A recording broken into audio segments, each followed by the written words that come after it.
Olá, muito bom dia. A CPI da Previdência promove daqui a pouco, às 9 horas da manhã, a última audiência pública antes de iniciar a produção do relatório. A comissão funciona desde maio e já ouviu mais de 100 representantes de trabalhadores e especialistas do setor. Nessa audiência próxima agora, nós queremos ir a fundo na questão dos grandes devedores. Porque o problema da nossa Previdência não é de falta de recurso.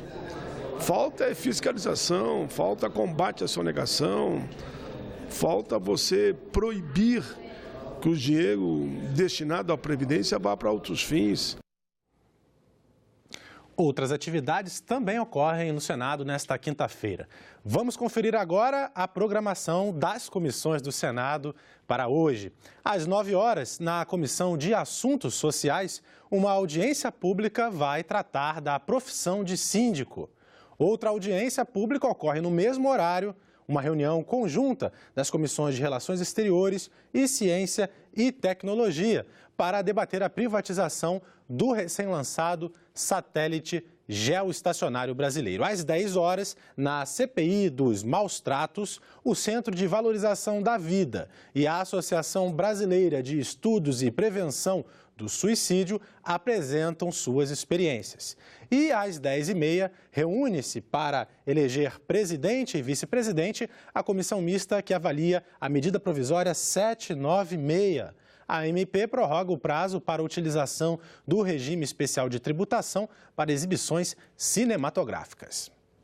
O plenário do Senado aprovou a criação de um novo índice de riqueza para o Brasil, o PIB Verde. A proposta segue agora para a sanção do presidente da República. A proposta determina que o Instituto Brasileiro de Geografia e Estatística, o IBGE, que é o órgão responsável pelo cálculo do Produto Interno Bruto, PIB, deve divulgar também, todos os anos, o PIB Verde, que considera o patrimônio ecológico nacional. O cálculo do PIB Verde deve levar em consideração iniciativas nacionais e internacionais semelhantes, como o Índice de Riqueza Inclusiva, IRI, de forma a buscar convergência e comparabilidade com os índices adotados em outros países. De acordo com o PLC, essa metodologia deve ser discutida com a sociedade e com instituições públicas antes de se tornar índice oficialmente adotado no Brasil. E os senadores começaram a debater em plenário a proposta que cria novas regras para o financiamento de campanha eleitoral. O texto que começou a ser debatido é um substitutivo ao projeto do senador Ronaldo Caiado, que modificava as regras da propaganda eleitoral gratuita para financiar campanhas.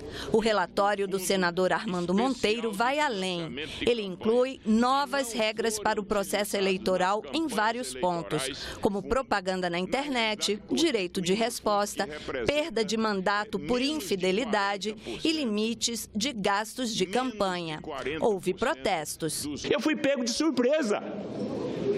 Quando eu cheguei aqui agora, disse, olha, vai apresentar um substitutivo e pronto, e eu nem conhecimento do substitutivo eu tenho. O ponto mais polêmico é o que indica as fontes de recursos para as campanhas. O texto de Armando Monteiro também usa o dinheiro que ficaria disponível, acabando com a propaganda eleitoral gratuita, que não é realmente de graça, porque em troca dessa transmissão, as emissoras recebem um desconto em impostos. E a segunda opção de financiamento proposta por Armando Monteiro é que nos anos eleitorais, metade do dinheiro das emendas das bancadas estaduais seria usada nas campanhas. De acordo com os registros das eleições, os registros oficiais da eleição de 2014, foram declarados gastos, meu caro senador Cristóvão, de 7 bilhões e 300 milhões de reais gastos declarados oficialmente. Por essa proposta que nasce da proposta de Vossa Excelência, nós estaremos formando um fundo que vai alcançar 3 bilhões de reais. Como? 500 milhões decorrentes, mais ou menos, da compensação fiscal que tem origem na propaganda partidária, estritamente, e 2 bilhões e meio, que é uma estimativa do que é que representariam 50% das emendas de bancada, de acordo com projeções da execução desse ano. A proposta apresentada aqui, de destaque, o que vai trazer é vida ótima para a mídia.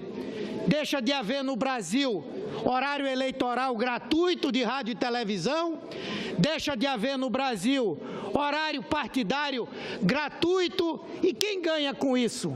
Se não são as emissoras de rádio e TV. Os senadores não chegaram a um consenso em relação à proposta. Por isso, o presidente do Senado, Eunício Oliveira, decidiu continuar o debate na semana que vem. Enquanto estiver aberto o processo, os senadores podem emendar a matéria. Então, como não teve consenso, é natural que se dê a oportunidade ao plenário para que o plenário possa aprovar ou rejeitar a matéria e emendar. Então, cabe ao presidente a pauta, cabe ao plenário a responsabilidade pelas decisões.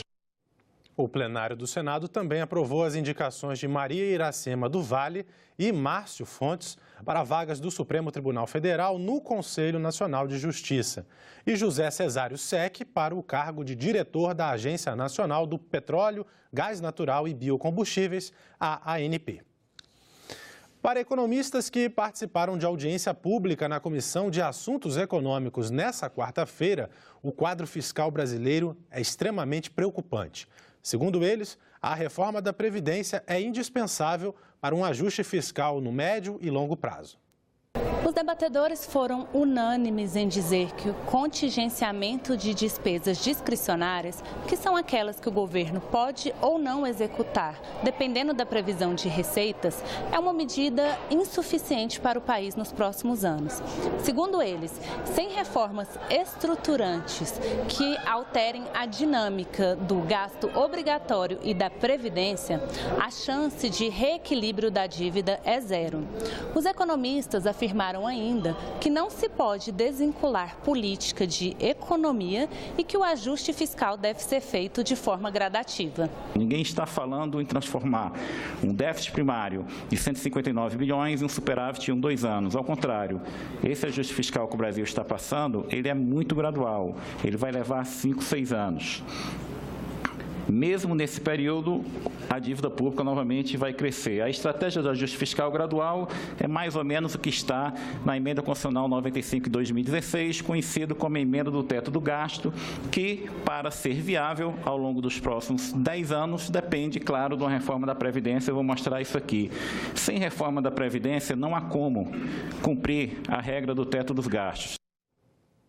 A CPI do BNDES promoveu audiência pública com representantes do Banco Central e do próprio BNDES. A superintendente do órgão explicou as linhas de crédito oferecidas a grandes empresas. Vânia Maria Borghetti afirmou que o banco não tem preferência por uma empresa em relação a outra e negou que a instituição priorize grandes grupos empresariais. Segundo Vânia Borghetti, 14 outras empresas utilizaram a mesma linha de financiamento que o grupo JBS, com o objetivo de internacionalizar suas marcas. Isso não quer dizer que nós não tenhamos ainda coisas a melhorar. O BNDES em nenhum momento está dizendo que todos os nossos controles e governança são perfeitas, porque nos interessa termos uma operação que seja segura e confiável, porque sabemos que temos a responsabilidade de gerir recursos que pertencem à sociedade brasileira.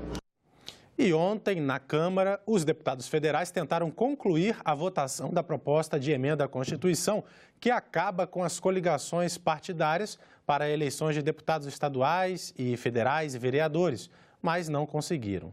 Pelo aprovado até o momento, a medida só valerá para as eleições de 2020. As do próximo ano seguem com a regra atual. Também foi aprovada a cláusula de desempenho que determina que só terão acesso aos recursos do fundo partidário as agremiações que obtiverem pelo menos 1,5% dos votos válidos. A regra também só vale a partir das eleições municipais de 2020. Uma delegação da China esteve nessa quarta-feira no Senado. Os chineses se encontraram com o vice-presidente Cássio Cunha Lima e um grupo de parlamentares. A pauta do encontro girou em torno dos investimentos chineses na economia brasileira, em especial na ferrovia bioceânica ligando o Brasil ao Peru. Também ficou acertada a entrada do Brasil na Associação Internacional de Países Produtores e Consumidores de Bambu. O senador Jorge Viana acredita que os investimentos do país asiático são fundamentais em nossa retomada econômica. A China hoje tem uma capacidade de investimento muito grande no mundo inteiro. E o Brasil é um espaço importante para investimentos na área aeroportuária, na área de ferrovias, como nós esperamos que possa se materializar essa ferrovia bioceânica, na área de rodovias, de concessões de rodovias.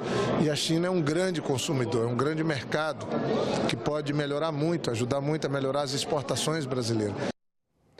Uma lei publicada hoje no Diário Oficial da União garante maior transparência aos recursos arrecadados com a cobrança adicional ao frete para a renovação da Marinha Mercante. A nova lei obriga a divulgação desses valores e do que é destinado ao Fundo da Marinha Mercante. O Ministério dos Transportes divulgará esses recursos a cada 3 meses na internet e por meio da imprensa oficial. E essas foram as nossas notícias no início desta quinta-feira aqui no Senado. Você pode rever as reportagens desta edição na nossa página na internet, senado.leg.br/tv. Eu agradeço a sua atenção e até a próxima.